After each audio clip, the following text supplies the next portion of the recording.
Of all the character focus games I played over the years, I think Fire Emblem 3 has some of my favorite characters of any of them. Every character in the game has goals, motivations, and quirks to make them interesting to talk to, for the most part. So I figured it'd be a swell idea to give my general thoughts on each of them, and rank them while I add. Now first things first, major spoiler warning.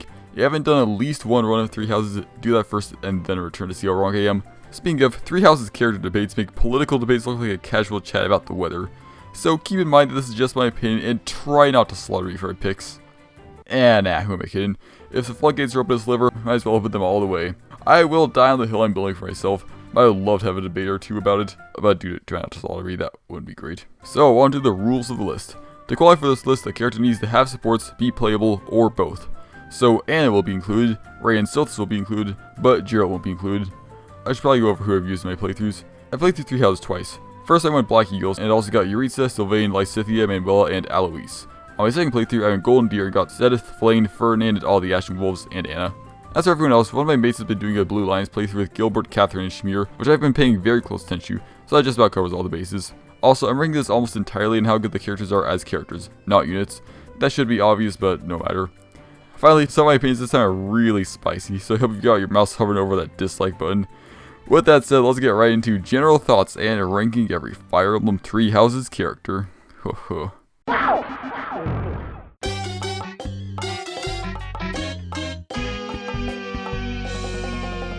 So, you remember those saucy opinions I was just talking about?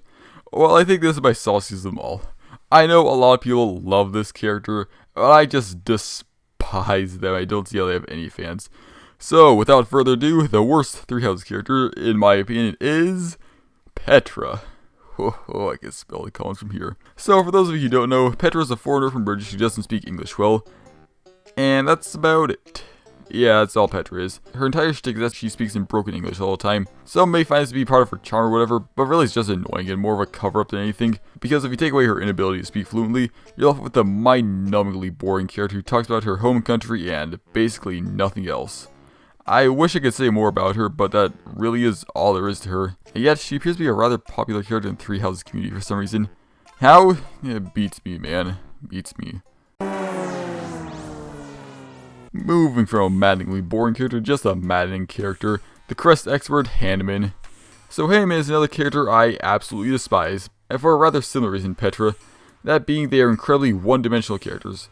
Whereas with Petra, they were just really boring with essentially glitter to spice him up. Handman is just annoying to talk to. Any conversation with him has approximately a 95% chance to go back to his favorite topic, crests. I guess nothing wrong with having an interest, but this is just something else. Near all his supports, most of his monetary dialogue, and even his meal quip have him talk about the fine art of crestology. It's just too much, man. And unfortunately, there's basically nothing past his level of crests. There are some slightly interesting sports where he mentions crests less often, but it's far from enough to save him. By far the most interesting thing about him is his relationship with Mabel, since the two of them have really nice dialogue and can play off of each other really well. But again, it's just not enough. Handman is simply a character who doesn't have enough going for him, and what he does have is just annoying whenever he brings it up. Anna is simply an unfinished character. Like, I thought Ham had nothing, but Anna is just something else entirely. Anna has this a fun concept of not having any sports with anyone. This isn't good at all. Not only does it give her a massive handicap at battles, but also removes the main source of her character development. We'll go back for battles for a sec. You may think, oh, well, she doesn't need support, she can probably just do fine on her own. And you would be wrong. Unlike an Awakening, Anna is not capable of dodging everything with ease, at least not at the start. Her growths are real bad, but if you invest a lot into her, she can really put in the work. However, if you don't, she just sucks. And speaking of sucking, her personality is basically non-existent. She keeps her excessive grief in the past two games, but there's even less to support it now. And speaking of, having no supports is a huge hindrance. I mean, the potential is there. She has supports with Ash where they talk about Ash's thieving days. She talks to Balthus about his huge dead. Hell, she can have a support with Seth where she's caught selling forbidden items at the monastery. The potential is all there. I really don't know why she doesn't have anything. The only reason she's not at the bottom is because she can be pretty fun sometimes, which is more than I can say for the other two. I did one playthrough with Anna, and there was no reason or incentive for me to get her on any following ones. She doesn't even have a time skip design, man. What's up with that? We now get to the first of a subcategory of characters I like to call fan club characters, or FCCs for short. These are characters who, no matter how good they are on their own, get at least a little annoying by constantly talking about how good some other character is. At kicking off the category is probably the most infamous example of one, Cyril. Now, Cyril definitely has some things going for him. He's got a nice background, being a refugee from Elmira, and is feeling indebted to the church. Now, unfortunately, all has butchered in execution because this idiot won't shut the hell up about Lady Rhea. Like, holy bejeez, dude. I thought Handman had a problem, but Cyril just cranks the obsessiveness up to 11. His service to Lady Rhea is basically the only thing he ever talks about. Even if he's having some completely unrelated conversation, he'll find something to sneak into mention for guaranteed. As you can expect, this makes him really annoying to talk to. And on top of this is his overall rudeness to anyone when they get in the way of his work or offer him help, which could lead to some character development, but never really goes anywhere, and instead just makes me dislike him more. Poor Cyril is full of so much missed potential. If only they had toned down his Rhea worship a bit, he could have been a genuinely great character, but alas. Also, I've gotten so used to calling him Cyril as a joke that calling him his actual name just sounds wrong now. Nobody on this list was harder to rank than Byleth. I just did a pretty good job explaining my thoughts on them in the silent protagonist video, so I'll try to keep this brief, and you can check that out if you want my full explanation. Byleth is great in everything except actual character. Their background, plot relevance, design, and everything else is stellar, but they have absolutely zero personality, even less so than Anna and Petra. However, the background as the Ashen Demon is really intriguing. Everything that happens to or because of them in the plot is also super engaging. If only it was a good character to tie it all together. My feelings on Byleth fluctuate quite frequently, so maybe after this video goes out, I'll like them more, or maybe less. But for now, the Fel starts is very low on the tier list because they have a lot going for them, but nothing to use that well. Gilbert is most certainly a character who exists. Unfortunately, he's nothing you haven't seen before. Gilbert's role is the classic retired military general trope, which he does without much deviation. He's quite the posh and polite fellow, and mostly talks about how old he is. The problem is, Gilbert is boring. He's far too tropey to be of any interest, and he just doesn't have a lot going for him. He's got some pretty good relationships with the dude, Dimitri, and especially Annette, but he's simply not engaging enough for me to care about him at all. Take his role in part 2 of the Blue Line as a perfect example. While Dimitri is busy having a mental breakdown, he's tasked with telling Byleth what they're doing, essentially taking the role of house leader for a little while. When compared to the other two, he just doesn't totally handle them. Claude's jokes and master strategies keep all of his exposition interesting, and Edelgard's differing ideals also make her interesting, and Dimitri himself and his never-ending bloodthirst also make him engaging. But with Gilbert, he makes all of the exposition feel like exposition, because he simply doesn't have anything interesting to add. Not that they could do much with him. The retired general trope is one of the most common in Fire Emblem, dating all the way back to the first game, so I wasn't expecting much from Gilbert going in, and my expectations were met. Another fan favorite who I don't like. Oh boy. So I can sort of understand where people are coming from with the next entry and why she's so popular. However, Mercedes has nothing I haven't seen done before. So Mercedes is set up as a nice do-gooder who wants to spread love and peace and stuff. This is a nice archetype character, but it's also just that, an archetype. Mercedes' personality is one I have seen many times before. A person I like to call Healer. As far as I know, Aerith was the first used back in Final Fantasy VII, and she also did it best because there's more to her than just being nice to everyone. Then I guess everyone saw how popular Aerith was and wanted an Aerith of their very own, so the healer archetype spread. The best example for comparison is Serena from Dragon Quest XI, since the two are more or less the exact same character. I think I would like Mercedes a lot more if I hadn't seen her 1,000 times before. Well, as a saying, she just seems rather bare bones.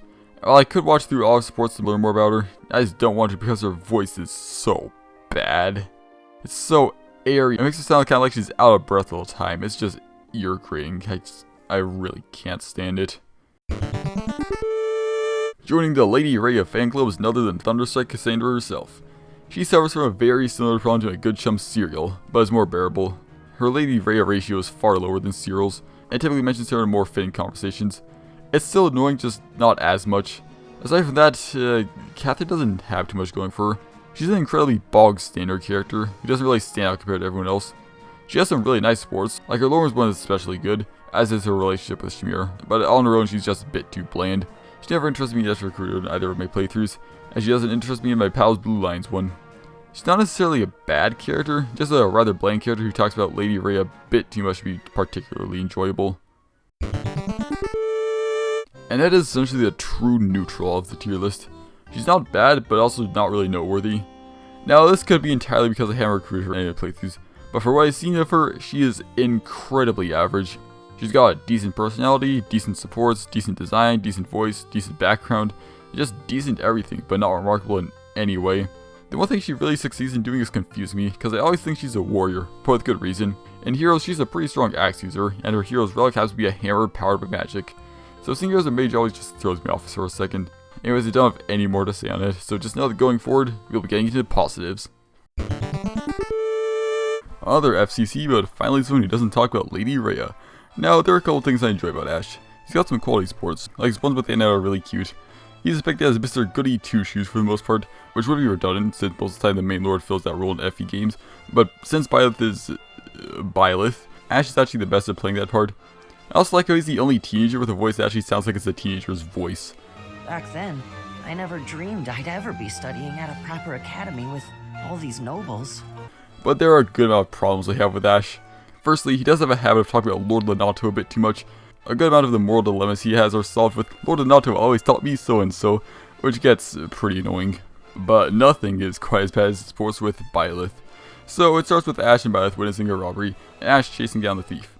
He then comes back empty-handed and says the thief told him that he was stealing to get funds so he could buy medicine for a sick kid. Naturally, Byleth calls him an idiot, to which Ash retorts to his natural response of, Lord Leonato always told me to look for the best in people. And in the A support, the two of them see the thief again. Now, there are a couple ways to go. Let's also look at the possible outcomes. Option A, the thief really is just a lying thief and Ash learns that the world is not as nice as he was taught.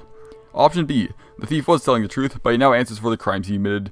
Or option C, the thief and his kid are A-okay now and Byleth learns a valuable lesson that crime is okay if it's for a good cause. If you picked option C, you're stupid. There's no reasonable way it'd be that. That being said, it is option C. The way the support is just so mind-numbingly stupid and it really knocks Ash down a couple pegs. But Ash's better part does shine through, even through that miserable support, so he gets the honor of being very slightly above average. Hooray! Starting off the tragedy of Dusker gang, Ingrid is a pretty alright character. She wants to be a knight, which is not the last thing you'll see someone from the game with that same goal. She was greatly affected by the tragedy of Dusker, getting the power of racism, which is clearly shown when she talks to Dew. She has some nice supporting relationships with Felix, Dimitri, and several of the other Blue Lions, and is a pretty alright character overall. However, she doesn't stand out all too much. Most of what she has, someone else just does a bit better. She's not necessarily bad, just kinda unremarkable. Shamir is a character I do not have much experience with. I don't really go out of my way to talk to her in the honest theory, as she didn't captivate me all that much in the sports I saw. With that said, she's far from bad. Shamir suffers a really nice foil with Catherine. While Catherine is a noble do-gooder who will do anything to protect Lady Rhea and her ideals, Shamir is only helping the church for her dead. She's really nonchalant about everything, and is the only knight who isn't a believer of the church. This makes Shamir stand out a lot among the knights, but she is certainly different from the rest, and better than most of the rest. Anyways, I don't actually have anything else to say on her, so just imagine the end of this segment well. Felix is basically designed as a hateable character, and does a very good job of filling that role. He's a jerk to everyone and anyone, and is almost constantly talking about how much he hates somebody, whether it be his dad, the board, just some poor chap he's in support with. Felix is gonna go on a tangent about how awful they are. Unless it's Annette. He likes Annette just fine. So while it's easy to write Felix off as a guy who hates everyone, he's fortunately more than that. Most of his hatred is at least somewhat justified. The events of the tragedy of Dusker clearly emotionally scarred the guy, and made him loathe Dimitri and Dedu, as well as making it hard for him to open up well to anyone. Again, except for Annette. Kinda weird. Felix gets really good in part 2, when Dimitri justifies his title of the Boar. Felix uses the opportunity to tell everyone how right he was, and keeps insulting Dimitri and especially Dedu. Felix is a flawed character, but in the best way. He's far from my favorite, but I can definitely see why people like the guy. But with that said, he really warned 8th in Choose Your Legends 5. So after a bunch of weird and complex characters, how about we take things down a notch and talk about Caspar? Caspar is a pretty simple character, but there's nothing wrong with that. He's more of a comic relief than anything, and he fills that role really well. Before I get to that, I'll go over a few other parts of Casper the Friendly Ghost. Firstly, he has some super scarce character quirk that very few people share. He likes to trade and fight. I know, it's unheard of. Such a strange and rare thing to have. In all seriousness, Caspar doesn't really do anything much with the trope, which makes it just a bit redundant to talk to him sometimes. And this really escalates in part 2. In Crimson Flower anyways, nearly all of his monastery dialogue is more or less him talking about how excited he is to go and fight whoever he's gonna be fighting next, which is really repetitive, and was what's holding him back from being higher. He's also got some other quirks to him, like how much he likes to eat, which is a nice break of comedy every now and then. Speaking of, Caspar is a really good comic relief.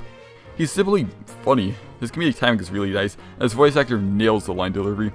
Plus, he ate the brightest bulb in the bunch, which can lead to plenty of great lines, like especially its Hilda support. Well, Since you're offering, why don't you come to my room? I thought of something you can do for me. Your room? Are you redecorating? We're moving out? Also, he's the subject of my favorite screenshot in the game, so that's something. Yurita is weird. You're given almost no opportunity to use this guy, having him around for the second part of Crimson Flower, all 6 chapters of it. So it wasn't given much time to get many supports with him, especially added by the fact that he only gets supports with 4 people, and I had half of them. Regardless, Yurita is quite the interesting character. He's got a lot of stuff going on, the most interesting of which being his near multiple personalities. On one hand, you've got the silent and unfriendly but genuinely well-meaning Yurita, who doesn't want to be known as the ruthless killer that is his other half, Death Knight. Death Knight is a merciless murderer who has no problem killing anyone, no matter how much they meet Yurita. The battle between these two could lead to all sorts of interesting sports, especially with those he knew in his past, like Mercedes. I kinda want to do another Crimson Flower playthrough just to see more Yurita. He's just such an interesting character. Problem is, he only has 4 supports, which doesn't give him nearly enough time to be fully fleshed out, as limited availability really hurts, even if it does make sense. Alas, poor Yurita. Didn't get the love he needs, but I'll just have to live with that. The first of 2 NPCs on here, Rhea is an interesting character. During part 1, she is really boring actually. She just tells you what to do that month, and then occasionally shows up to tell you other boring stuff or sing a song. But in part 2, she gets far more interesting, so that's when she reveals her true colors. The way she reacts to Byleth in the house here, depending on her route and choice, will show entirely different parts of her, but they all make one thing clear. Rhea is not as she seems. There's so much to this character that I don't want to spoil. Don't get me wrong, I want to talk about Rhea, but it takes at least 2 playthroughs to get a decent grasp on her character, and probably all 4 to fully understand her. And since I haven't played or seen Silver Snow, I'll try to avoid spoilers myself. Anyways, it would be cool if you were playable on at least one route, and maybe have more than one support, hence why she's hovering around the middle of the list. Now, Raphael seems like a simple character. That's because he is. Whenever he's in a support or is talked to in the monastery, there's a very good chance he's either gone to talk about food or muscles. And while that's an annoying trait of his character, it's not the only thing about Raphael. In my opinion, Raphael is the nicest character in the game. He's just such a bro to everyone. He wants to help them with their heavy lifting, even if they don't want him to, just because he wants to share the load. He's trying to become a knight so he can help protect Sis after his parents died. And speaking of, after his parents were killed, unlike many others in the game, he decided to do something crazy and move on with his life. Unlike Felix, who lost a family member and started hating everyone for it, or Byleth, who swore his revenge on their father's killer, Raphael just learned to put the past behind him, even though he can easily pin the blame on his good chap Ignatz. It seems like the rational thing to do, but in this game, the rational is irrational. Also, I gotta give a shout out to Raphael's voice acting. The VA does such a fantastic job filling his role, it makes him a joy to listen to. Oh, and just look at that big doofy smile he has. Man, Raphael's far the most complex character, but I just love the guy. Going from a person who's willing to help anyone to someone who's willing to throw their life away for one person, Didu is the classic strong, silent FE character. It's a trope that has been done before, but it's one that's pretty fun. Poor Didu has been through a lot, and is subject to a lot of racism in the course of 3 houses, due to him being from Dusker. Naturally, there are a lot of great sports with him that stem from this. Didu also fills the trope of the gentle giant, having a lot of fun gardening. This is certainly not the first time the series is done with Benny, Mordecai, and probably some other guys that can't be bothered to remember. He doesn't do much with the trope, but it's always fun to see. His quietness can lead to some humorous moments, such as his Shamir supports. Didu is a bit tropey overall, but he's got a bunch of fun tropes, and his heritage as Dusker makes him bring something new to the table. Ah, the rogue with a heart of gold. Yuri is a good guy who does bad things for good reasons. He clearly cares greatly for the people of Abyss, and wants to do all he can to help them. He's got a great backstory, which is well explained in the Byleth support, and has fantastic relationships with the Ashen Wolves. But he's still my least favorite of the wolves, which, believe it or not, is my favorite house. As captivating as Yuri is, his charm just never charmed me quite as much as the others, and the other Ashen Wolves just have more interesting stuff to deal with. Except Balthus, he's just funny. Also, compared to the other wolves, I like how his reasons for sticking underground are just so completely different from the others. You got 2 near comedic reasons, someone who's in crippling debt, and then murder. It really stands out, huh? Another small problem I have with Yuri is that he's rather stereotypy. He's gay, and boy does he make it clear. The guy wears eyeliner, high heel boots, acts pretty flamboyantly, is named Yuri. They just really want to make it clear. Overall, Yuri's a character who I do enjoy a fair amount. And while he is the weakest of the wolves in my opinion, that's still really good. Also, he says sus in the game. Do with that information what you will. Moving from one purple-haired guy to another, we've got Lorenz, Handman, Gloucester. He's the first of who I like to call the Noble Trio. 3 lovely individuals who have a knack of reminding people of their birth stats. And Lorenz is easily my least favorite trio. As for why, I'm not really certain. I guess he never captivated as much as the other two. He doesn't go through some grand character arc like Ferdinand, and he isn't as inherently enjoyable as Constance. Or it's just because of how horrible his haircut is. That's also a viable option. Anyways, much like Yuri, while I may be the weakest of the bunch, I still do enjoy Lawrence. He's got some really nice supports with the other deer, especially Claude, and the constant struggle for power. In other supports, he kind of serves as a punching bag, constantly being made fun of, but it is earned with his stuck-up attitude. While it doesn't compare to Ferdinand, he does go through a bit of a character arc in the game, gradually learning to be less of a twat. Lawrence is a pretty fun character, and is designed to be pretty annoying. He succeeds at that, but because he always gets what's coming to him and he comes around, I quite enjoy him. And we are back to the wolves. For some reason, the devs decided to make all of the characters who are good at brawling the comic reliefs. But they all work, so whatever. Balthus is probably the least humorous of the brawling boys, but he's also the most fleshed out. Balthus is constantly on the run from law due to him owing a colossal amount of money to pretty much everyone, and because he spends all his money on gambling and alcohol. As bad as the foundation this sounds as a character, it works well for Balthus. There are many a support where he gets ridiculed for his actions, and even though he doesn't try to fix them that often, it's nice that he does know he's in the wrong. And even if he does make really bad choices, he's a good guy who really does mean well, which is especially evident in his sports with Hilda and Happy. Also, the guy's just funny. The king of grappling thinks very highly of himself, and oftentimes throws himself into situations he just can't get out of, which is quite humorous. Balthus is a somewhat simple character, but he's a funny guy who means well and it's nice to have around. It's been 3 whole characters since the last FCC, so let's get back into the trope with another infamous one, Leone. Leone is an ambitious young lass who wants to stop at nothing to become a great knight like your hero. Leone is really straightforward about basically everything, and is proud to be a commoner, but makes her play really well off the other golden deer, especially Lawrence, who is essentially the opposite of her. But while Leone is pretty interesting as fun sports sometimes, other times, yeah. Leone was inspired by Captain Gerald, by his dad, and boy does she want you to know it. Anytime she talks about her ambitions, which is quite frequently, there's approximately an 80% chance that she'll mention Captain Gerald, which gets real old real fast. Also, her Byleth supports are just terrible. She has some questions about Gerald, and when Byleth responds in the Byleth way that they do, she gets mad and says they don't appreciate Gerald enough. And after Gerald kicks the bucket, you expect the two of them to have a nice chat about how Gerald was a great guy or something, but no. Leone just gets angry at Byleth again. While it's not as bad as the Ash supports, these are pretty bad. Luckily, when Leone isn't talking about Gerald, she's a pretty good character. And she talks about Gerald far less than other FCCs, so I feel pretty happy putting her here. So, Mabel isn't the most interesting character when you first meet her. Her entire personality is basically just horny, and for a while it stays away. But as the story progresses, Manuela becomes pretty cool. She gradually opens up about her background, being the amazing songstress of the opera, and how she can't find love, which is her ultimate end goal. She has some truly fantastic supports, especially with Dorothea, who has looked up to Manuela her whole life, and of course Handman, since the two play off each other basically perfectly. However, she doesn't lose her inner horny, which is especially here with the Sylvain supports. But I mean, how else would a sport between these two go? I actually S-sport with Mabel on my first playthrough of the game, and in retrospect, while there may have been some better picks at my disposal, I don't regret marrying Mabel. She's a nice character, another person I want to recruit on my next one just so I can see more of her. Kicking off the next tier on the tiers you'll see at the end of is a character I really didn't think I liked as much as I did, Ignatz. Let's get one thing out of the way. This guy is a nerd, through and through. The guy wears glasses, acts really nervous around people, and is scared of people finding out about his cursed hobby of painting, the fiend. But these things are also some of the most endearing parts of Ignatz, except the glasses. His father really wants him to become a knight, but compared to everyone else who wants to become a knight, he really stands out because he just doesn't want to be one. Anyways, Ignatz is an appreciator of beauty.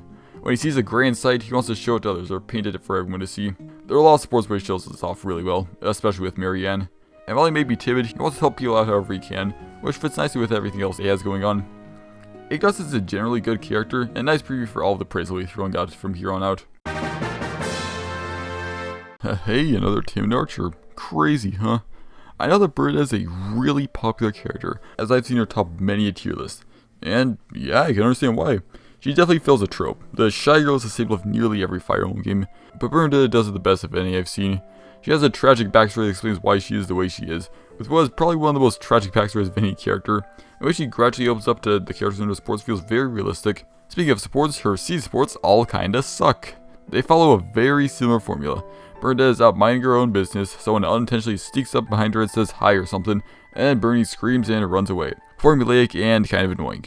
Well, that's pretty much my only complaint with Bernadette. She has a great backstory and past knowledge of a weirdly large amount of other characters, and her design is solid. I mean, they managed to make her monster outfit into a hoodie. If that's not a feat in and of itself, I don't know what is. Seth has a near perfect balance of funny and serious supports, which always makes him fun to talk to.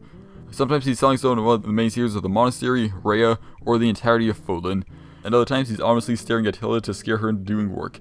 It's an incredible balance and makes Seth a really nice character to unlock supports for. And that's what it is, Seth is really good at both sides. His comedic timing and his line delivery are on point, making him one of the funniest characters in the entire cast.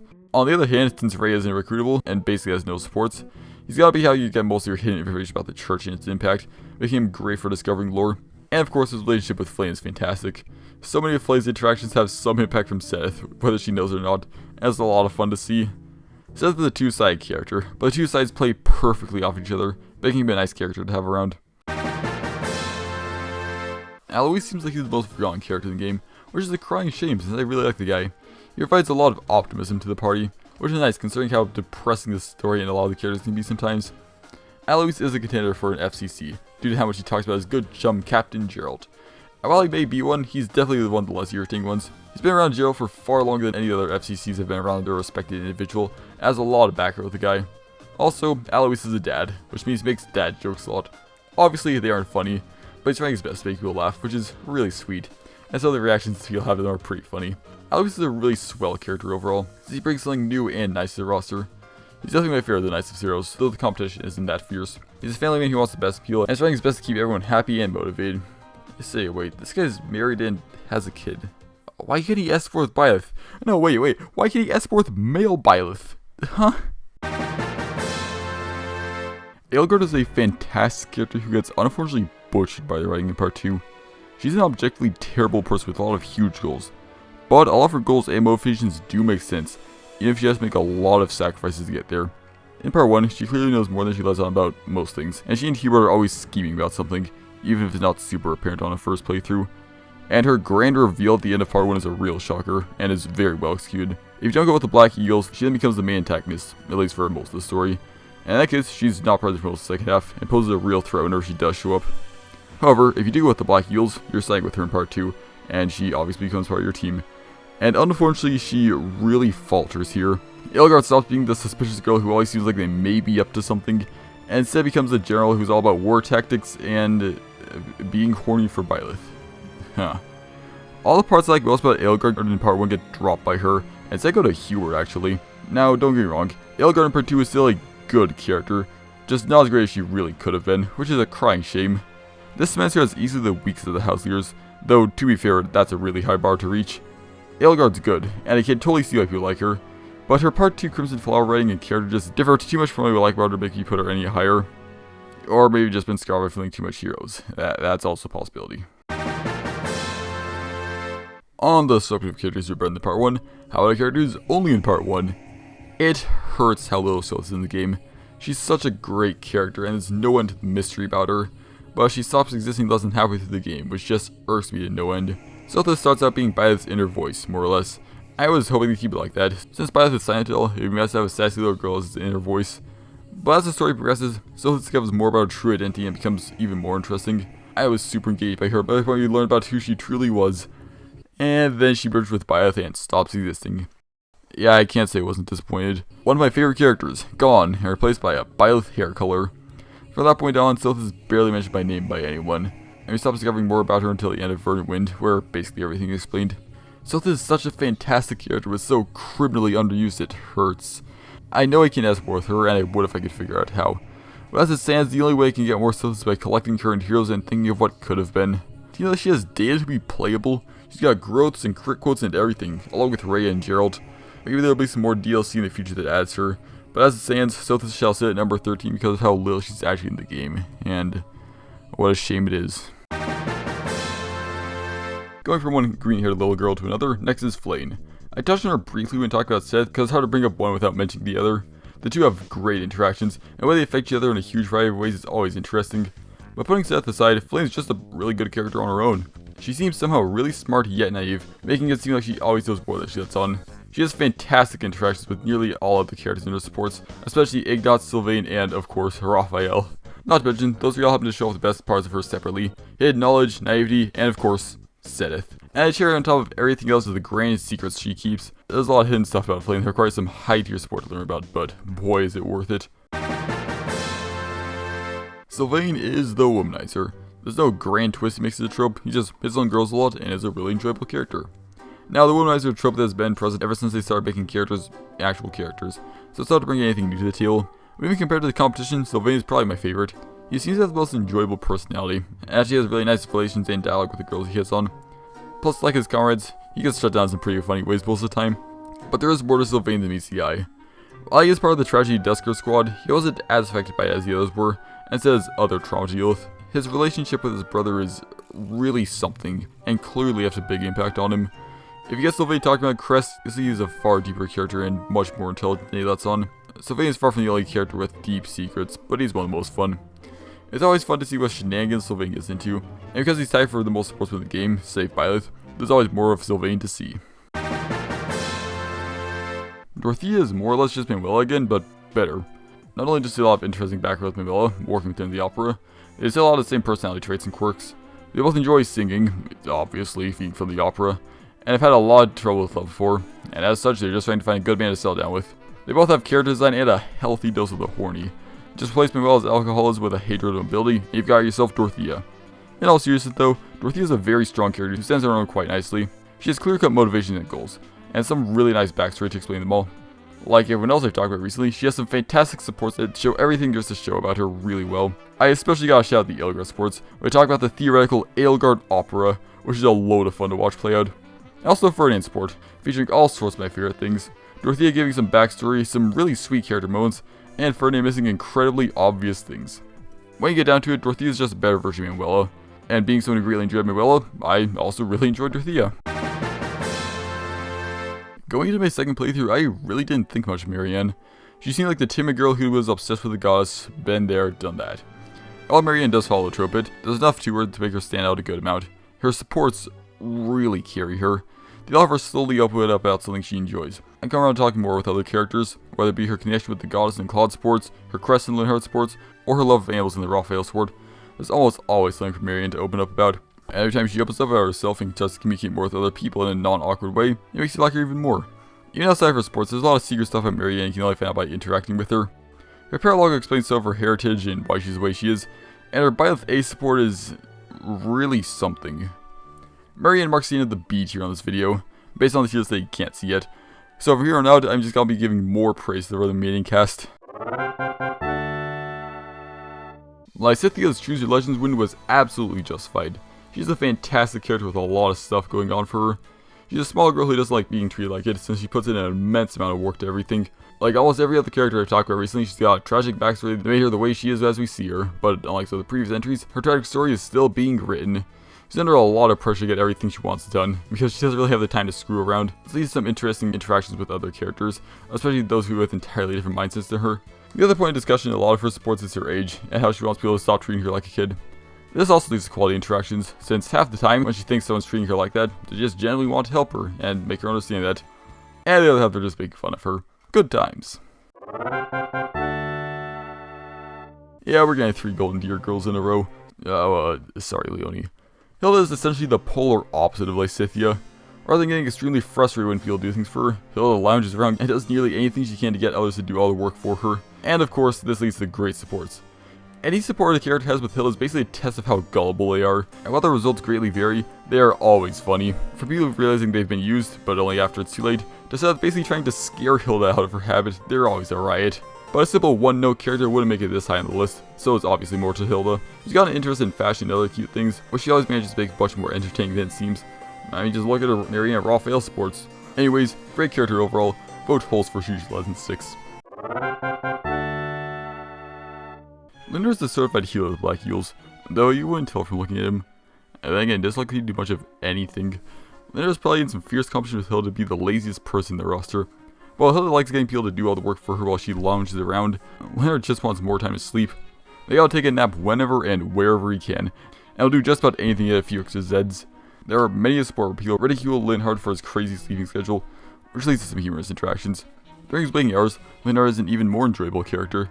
He's always obsessing over his research, and hates to be disrupted from it, no matter how important the disruption. Most importantly, Leonard's just fun to talk to. He has a fun tendency of noticing how ridiculous the situation is and making a point of it, typically to help or mess with his support partner, not unlike the next person on the list. But before I get onto that, Leonard's just overall great character. He's always fun to talk to whether he's trying to sleep or do some research, because no matter what's going on, he always has some fun quip to say. Hey, you guys remember about half a year ago when I last talked about the Ashen Wolves? Yeah, we're finally getting back to my favorite house. Happy has something that nobody else in the cast of 3 houses does. Sarcasm.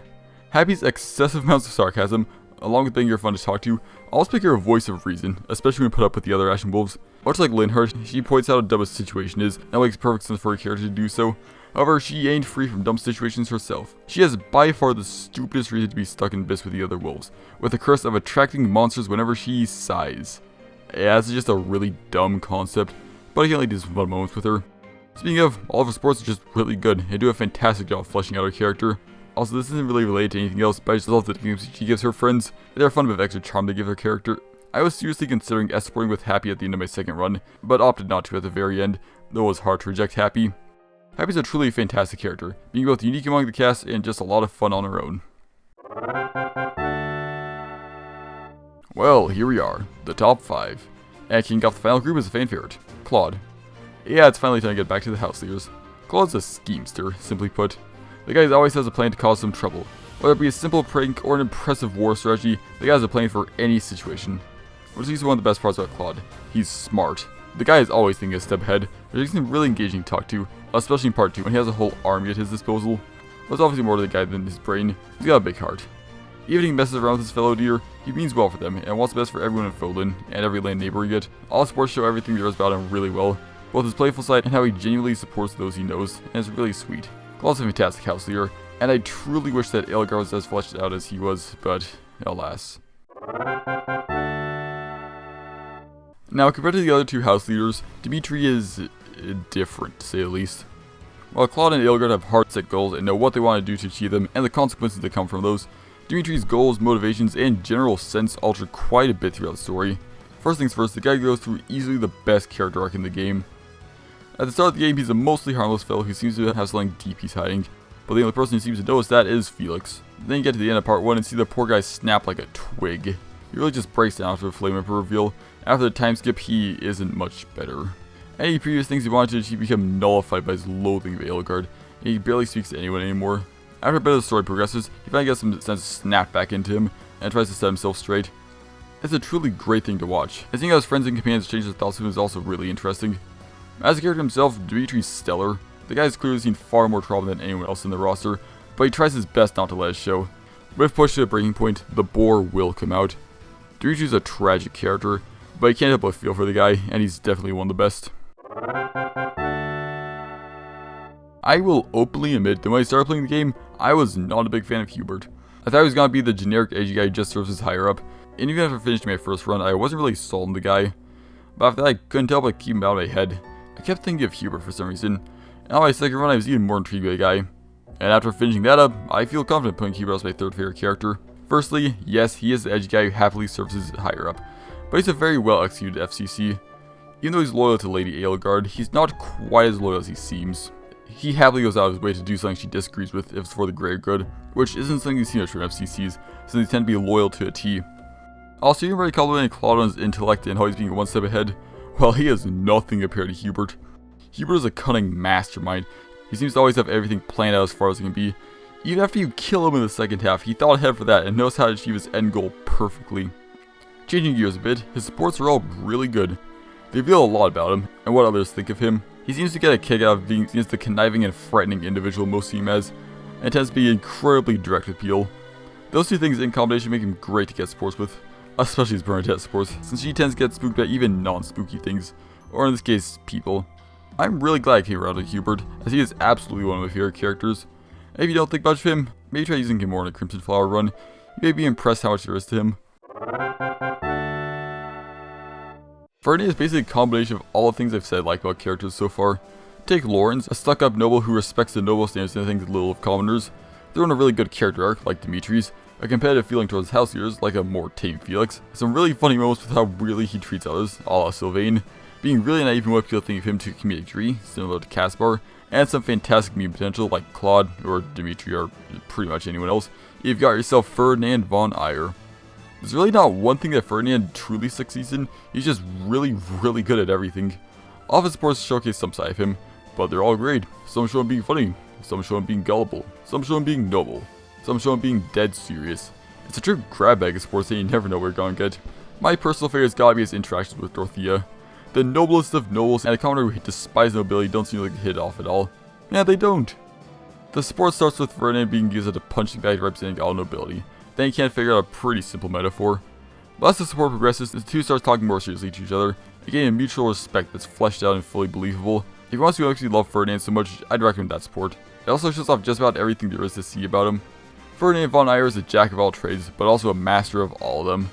However, there can only be one number one, and through process of elimination, I'm pretty sure most of you have figured out who that is. I don't think I've ever enjoyed a fictional character as much as I like Constance von Nouvelle. Constance really just feels like a near perfect character in my eyes. Her personality is fantastic, clearly thinking very highly of herself, but speaking in a polite way that uses a lot of big words. There's something strangely endearing about the combination of it all. She has great ambitions and whatnot too. Sure, she can talk about restoring the splendor of House Nouvelle a bit too much for some, but I never got too irritated by it. She also takes great interest in making her own spells, which isn't discussed too often, but does lead to some nice moments. Being the third of the noble trio, she does talk about her nobility a lot, and as such is subject to a fair amount of teasing about it. But being the fallen noble, she isn't held to the same standard as Ferdinand and her Lorens, and she doesn't even hold herself to that, as seen in the Ferdinand supports. Speaking of, all of her supports, or at least the ones I've seen, are really good, especially her fellow wolves. Each of them focus on one of Constance's quirks or faults, and gradually help her to improve on them. Sadly, even Constance isn't perfect. When exposed to sunlight, she loses her assertive and really out there personality, and instead becomes very timid, constantly apologizing for things and thinks she doesn't contribute anything. Sun Constance isn't nearly as good as Shade Constance, but is also far from the worst character in the game. And since Constance rarely goes out in the sun, it's easy enough to excuse, and Shade Constance's greatness definitely outweighs it. Also, I gotta give a shout out to Constance's voice actress. She really sells the role, and is definitely a big part of what made me fall in love with the character. And on the subject of voice acting, I couldn't bring up Constance without at least mentioning the iconic laugh.